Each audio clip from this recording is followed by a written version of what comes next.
Η περιφέρεια Νοτιού Αιγαίου, δηλαδή και οι δύο περιφερειακές της ενότητες Κυκλάδων Δωδεκανήσου, αν τις δούμε, αυτό δεν έγινε πουθενά στην υπόλοιπη Ελλάδα. Και παρά το γεγονός, κύριε Παπά, ότι δεν υπήρχε και υποψήφιος ευρωβουλευτής. Έτσι, ενώ υπήρχαν καμιά δεκαριά, 10-12, δεν ξέρω πόσοι ήταν οι υποψήφοι ευρωβουλευτές άλλων κομμάτων από τη Δωδεκάνησο. Έτσι. Να τη βάζουμε και αυτή την παράμετρο στη συζήτηση. Δεν μπορούμε να την αγνοήσουμε.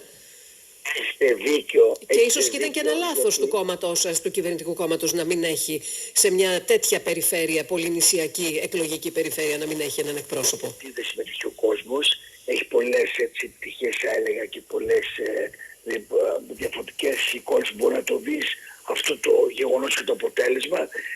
Εγώ όμως πριν μπούμε σε αυτή την κουβέντα θα ήθελα πραγματικά και μέσα από την εκπομπή σας, η οποία ακούγεται σε όλη τη Δωδεκάνησο, γιατί κάθε φορά που βγαίνω σε εσάς λαμβάνω μετά, θα έλεγα, εκατοντάδες μηνύματα από όλα τα νησιά μας. Και αυτόν τον ευχάριστο από όλα τα νησιά μας, από το Καστελόνι, το κρατικό μας, έως πάνω στην Πάτμο και στο Λαθονήσι και στην Κασκορπαθία μας, να πω ειλικρινά ένα μεγάλο ευχαριστώ. Ένα μεγάλο ευχαριστώ καταρχήν στους Δωδεκανησίους που συμμετείχαν στις εκλογές. Και ένα μεγάλο ευχαριστώ, διπλό ευχαριστώ σε όλους αυτούς που δώσανε, κατεβήκαν και ψηφίσανε